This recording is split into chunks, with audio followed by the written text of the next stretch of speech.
Good morning on BBC Radio S74P Biology, the only radio which always deals with knowledge about the S74P syllabus. Today we are going to cover the second part of the Z scheme. First of all, a few recaps. You know from the previous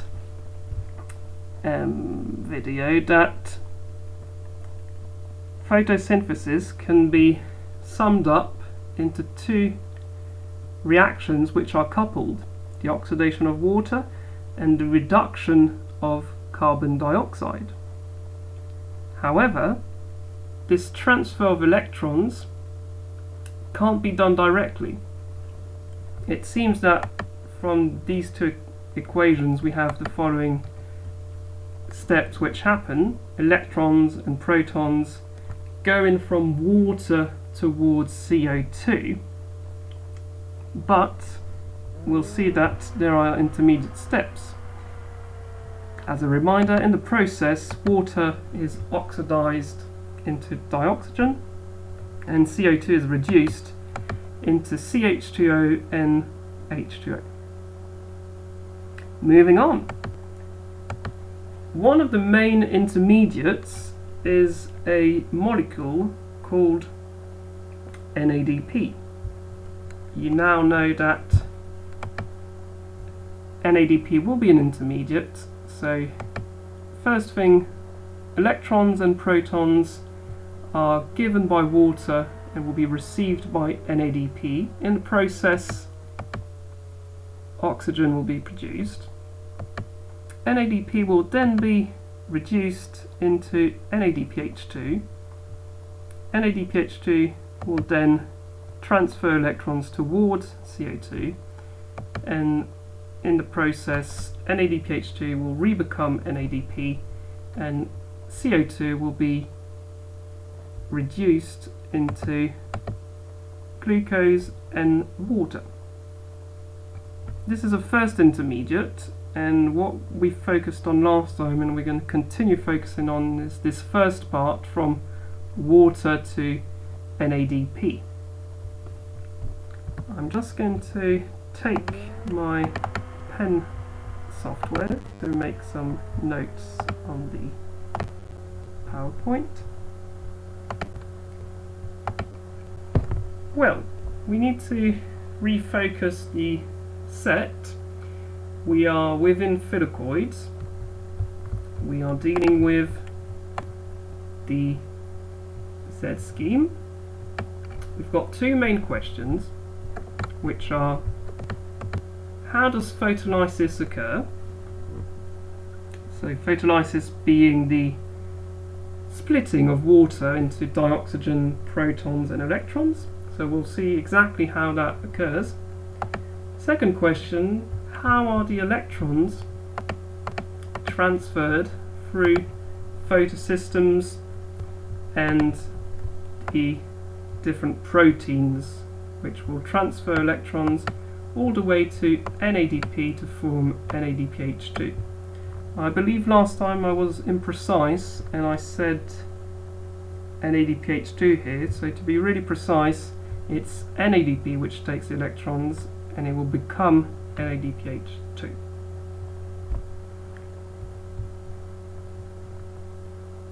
Next,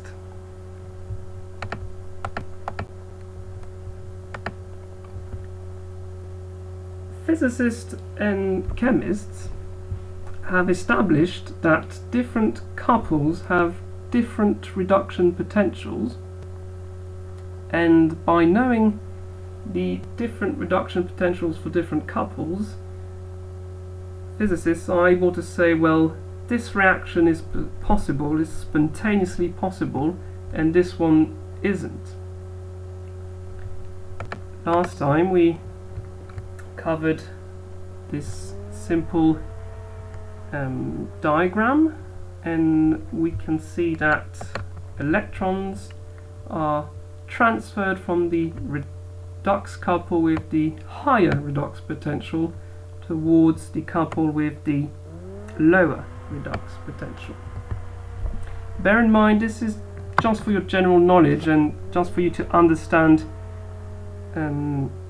this concept of reduction potential, but the things which are on this slide you don't need to know them. It's just to give you the background science you need to know to understand what redox potential is.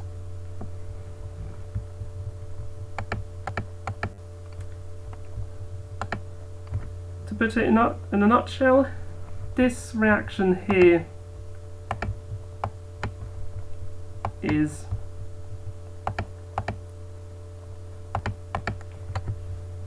what would happen spontaneously, but this is where the problem is.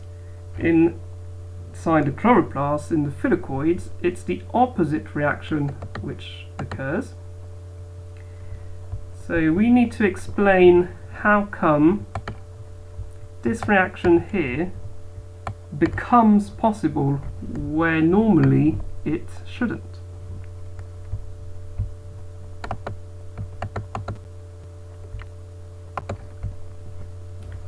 You know quite a few things now on the setting of this graph, yet we still need to give more detail about it.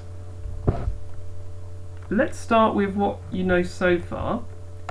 You know that on the y-axis, the vertical axis, we have the redox potential measured in volts. We've set two important redox couples, H2O dioxygen, NADP, NADPH2. So what we've learned so far is that electrons go towards the couple with the higher redox potential. In other words, they will transfer from the redox with the lower redox potential towards the couple with the higher redox potential. So these two sentences in red, you need to know them to understand how to read the graph. You can red star these sentences because this will help you understand how normally electrons would be transferred from different redox couples. If we illustrate this with arrows, it would look like this. Electrons can be transferred from low redox potential species to higher redox potential species. So spontaneously, electrons should go from NADP towards water, which is not the case. The interesting thing about the Z scheme is how do electrons get transferred the opposite way where normally this should not be possible. The red line is what would spontaneously happen, but it doesn't. The green arrow shows how the electrons are transferred, but this is opposite to basic energy and physics and chemical rules. So we'll see how thylakoids have in them proteins, pigments which allow this. So the key thing is, how do these electrons get transferred from water to NADP where normally it should not be possible?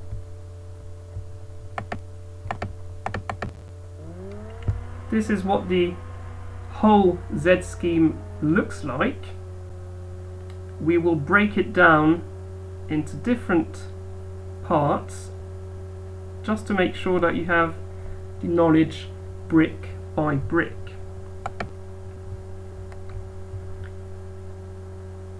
Well, let's start the story. We've got water. We know that water is present, and we said that electrons can be transferred from a species to another, so the two species need to be present. In this case, the next species we'll be looking at is a coenzyme, and this coenzyme has a higher redox potential. So water is roughly 0.8, coenzyme is closer to 0.9, so this means that electrons will spontaneously transfer from water to coenzyme. This means that in the process water will be oxidized into dioxygen, and coenzyme, as it will be gaining electrons, it will be reduced. Another set of molecules comes in, and this time it's P680.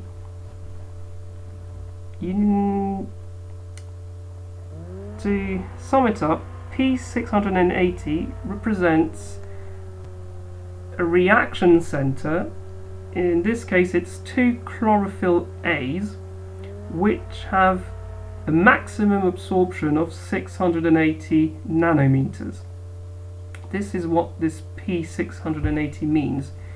It's the reaction center with two chlorophyll A's, and the maximum absorption is 680 nanometers.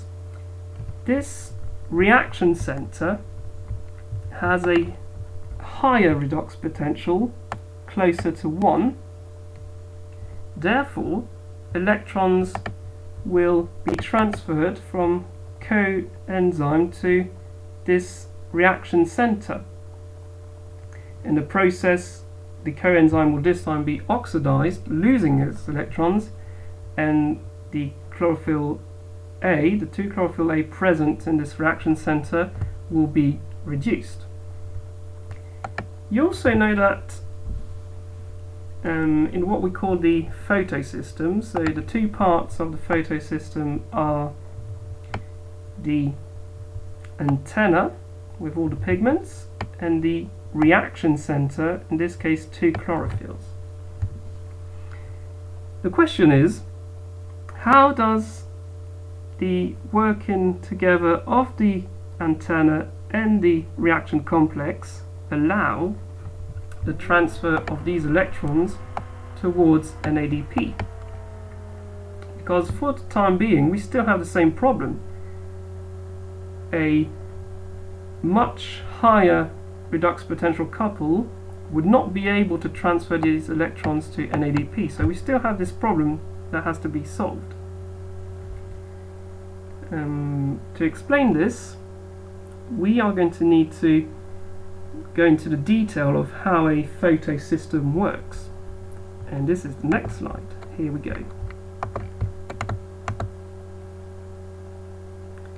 And just a question mark to explain how the electrons go towards NADP.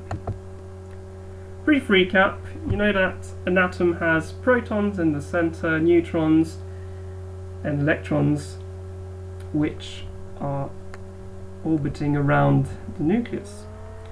Well, I don't know if you know this, but again, this is knowledge from physics. Electrons have different energy levels. They have a ground level, and when they encounter energy, so for example when light brings energy under the form of a photon, the electron will capture in a way some of this energy and will move to different energy levels. So if it captures a certain energy of level, it will move to level 2. If it captures more energy, it will move to level 3, etc. We have here that energy in electrovolts. You don't need to know the detail of this, it's just for you to know that basically electrons have different energy levels. We say that they get excited when they get this energy, they are excited and they change energy level. Why is this interesting for us? Is that an electron which is towards these higher levels will be much easy to transfer towards another molecule, whereas an electron at the ground level will be less easier to transfer to another molecule. When an electron changes level, it actually changes the reduction potential of the species. Let's go into more detail. In the antenna, we've got different pigments. So when one pigment will be hit by light, the electron will be in an excited state for just a brief moment. When I say brief, it's millionth of a second, billionth of a second, very quick stuff. Once it's reached this excited state, it will come back to the ground state, but in the process it's going to produce heat and photon fluorescence. This heat and fluorescence will trigger another pigment, and the next pigment will see its electrons be excited again for a brief moment, and then after a while it will come back to the ground state. So each pigment will transfer in a way its energy towards the next pigment, exciting electrons in the process.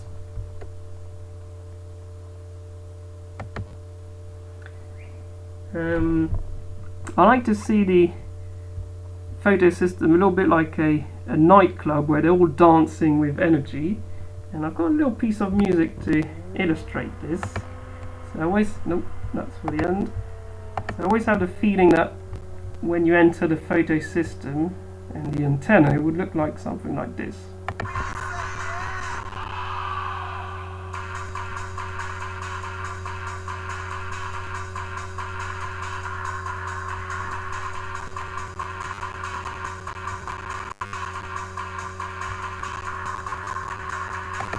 Okay, so I know what you're thinking. You probably think that there's no way that pigments would listen to unlimited.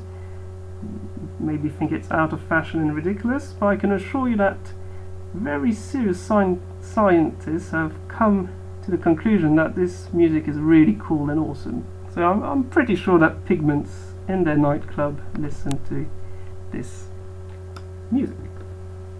Okay, moving on. So back to the slide. So as I said, you need to see it a little bit like a nightclub where everyone's moving around and transferring energy to one another.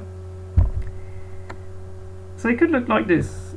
Different wavelengths will be captured by different pigments. In the process, they will have electrons excited. They will transfer this energy to the next pigments, then to the next ones, then to the next ones, then to the next ones, then to the next ones, all the way to the reaction center with chlorophyll A. And once chlorophyll A has had the energy, it will be able to help bring the electrons towards NADP. If we set this, the electron donor would be the coenzyme in this case, and the electron acceptor will see which protein on the diagram. Okay, let's follow up the next slide.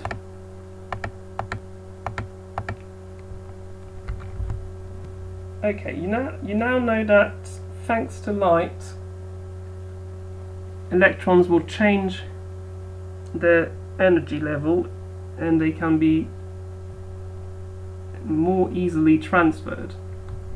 So recap, coenzyme will take electrons from water because it has a higher redox potential. Same thing for the photosystem. We need a bit of light, so thanks to Jupiter sending light, the photopigments will get all excited, and this is where it's interesting. This is the key thing you need to understand, is that the electrons will move to a higher level of energy, which means that on this graph it will decrease their reduction potential. So I'm going to say that again. When the light hits the pigments and the electrons move up to a higher level of energy, that means that the chlorophyll A, the consequence is that their reduction potential is reduced. So our chlorophyll A from the reaction center, rather than being at a reduction potential of 1, they are now going to be at a reduction potential of minus 0.6. And that's thanks to the energy which moved the electrons some energy levels, and that reduces the reduction potential of chlorophyll A. And now you can see that it's at a lower level than NADP. So it will now be okay for electrons to go from this chlorophyll A to NADP. Obviously it would be too simple, so plants thought, well, why not add a huge bunch of proteins in between? But that's the key thing, is that these electrons now are available to be given to NADP. But we still have to look a bit at the intermediates. So another protein, electrons are given. So just to be precise, each time electrons are transferred, the molecules will be reduced, and then when that molecule re-gives the electrons, it will be oxidized. So the Q molecule has the electrons, it now transfers them to the PQ molecule, and we have a chain where the electrons move all the way to a photosystem 1. This time P700 means that the center reaction has 2 chlorophylls A, and their maximum absorption is 700 nanometers. So there is a slight difference between the two photosystems. Why are they called PS1, PS2? It was just the order in which they were discovered. Okay, so this seems to be a bit of a nuisance, because now we're much below NADP. So again, we're going to have to find a way to increase the energy level of the electrons so that the reduction potential is reduced, so that it can then be transferred to NADP. So we're going to have a similar process. Light will be sent towards the pigments. The pigments will get excited. The electrons will move to a higher energy level, meaning that the reaction center will have a lower reduction potential. And same thing again, the electrons will be transferred through different proteins all the way down to NADP. And here we are. So with these two photosystems, making the energy level of electrons higher, it makes the electrons available, and they can now naturally go from protein to protein all the way down to NADP. This is the key of the understanding of the Z scheme. So you now know why plants need light. It's simply to move these electrons all the way up to a higher level of energy and make them available for NADP. This is the main reason why plants need light.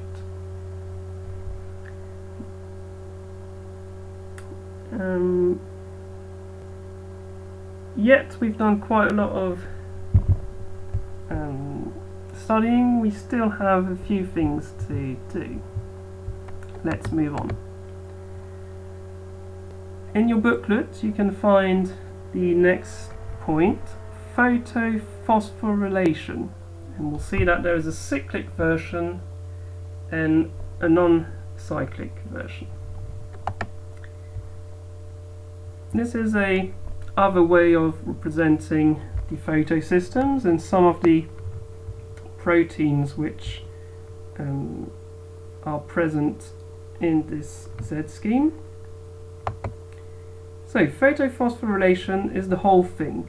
It's the fact that ATP is produced thanks to protons. So you can write this definition. I'll let you red star the definition. The process of generating ATP from ADP and phosphate by means of chemiosmosis using the proton motive force generated across the thylakoid membrane. The Z scheme intervenes in this because you can see that the protons, because of all these reduction and oxidation reactions, as well as the electrons are transferred, protons will be transferred via something called plastoquinone and via the cytochrome.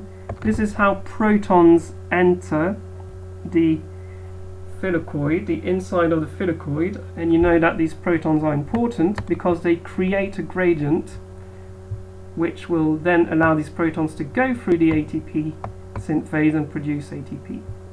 So the Z scheme is also important in the production of ATP because protons through this Z scheme will also enter the thylakoid. So the Z scheme is two things in a sense. It's the transfer of electrons to produce NADPH2, but it's also allowing the entering of protons within the thylakoid. So the Z scheme is really helping doing these two things: transfer of electrons and transfer of protons from the outside of the thylakoid towards the inside of the thylakoid. Now then, let's have a look at cyclic phosphorylation. Cyclic phosphorylation only concerns this part here. So we've got electrons. So electrons, instead of going towards NADP, they are going to be blocked in a sense, and they're going to reverse and go back to the cytochrome. We'll see that this is possible in terms of reduction potentials because these proteins have a lower redox potential and cytochrome has a higher, so it's okay that electrons switch back to this cytochrome. In the process, protons will still be coming through. So with this cyclic phosphorylation, we can see that only photosystem 1 is involved. This is a bit messy. I'm going to erase a few things. So only this part is involved. So photosystem 1, no NADPH2 will be produced and no oxygen because the photolysis of water is not used in this cyclic photophosphorylation. So electrons will only travel in a cycle in these proteins, but as protons are still coming through, you can still produce ATP. So I'll let you write the definition, cyclic photophosphorylation, and I'll let you red star this. So it can also be called the cyclic electron flow. It only involves photosystem 1, and as a result ATP is produced but no dioxygen and no NADPH2. I forgot the 2 there. NADPH2. You need to know these two concepts, photophosphorylation and cyclic photophosphorylation.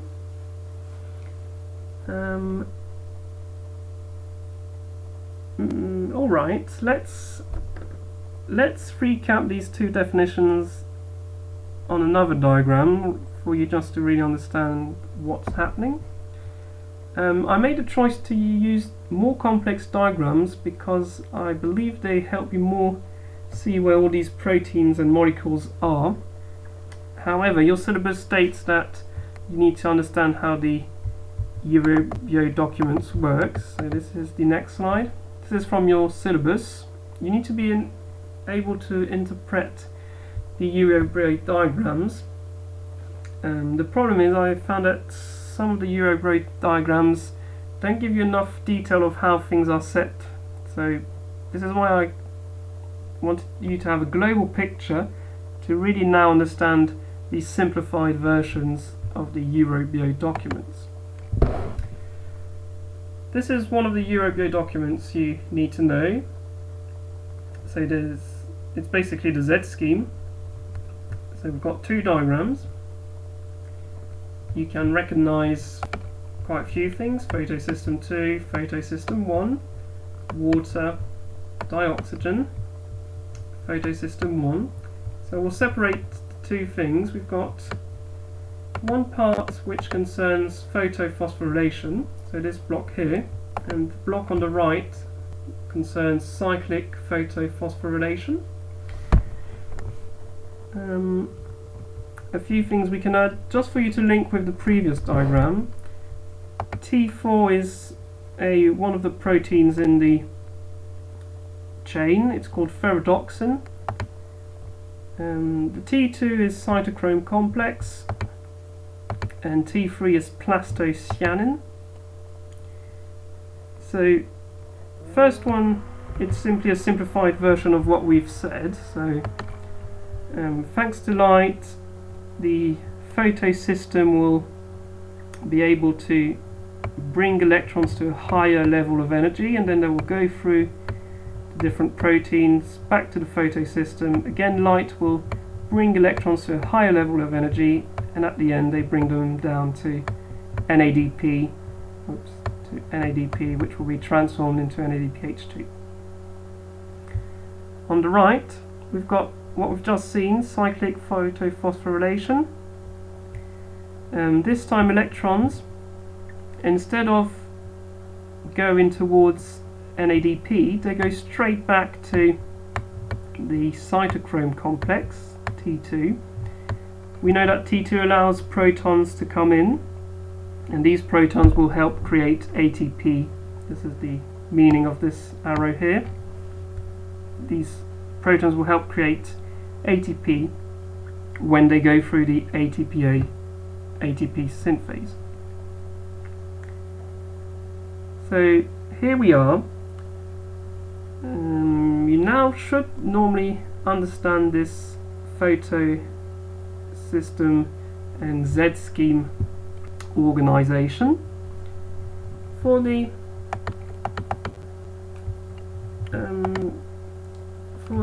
next video, you can start working on the back exercise back 2014, which will be a basic recap on all that we've done so far on the light dependent stage of photosynthesis. And after we've worked on this back exercise, we will finish photosynthesis with one last big block this time. So we've done the light dependent stage, and we'll then work on the light independent stage. So this big block here. So how is carbon dioxide reduced? We'll see that it's not easy. Again, many molecules, many steps, but we are getting there. We've almost finished photosynthesis, so good work everyone. And to finish this video, I was thinking that we could listen to a little piece of Bach.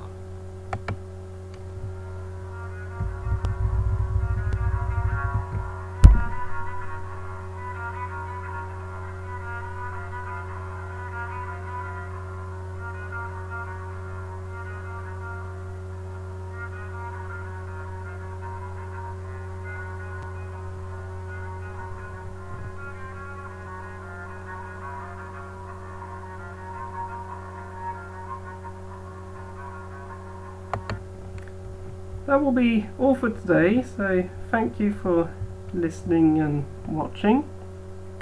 See you for the next video. Goodbye.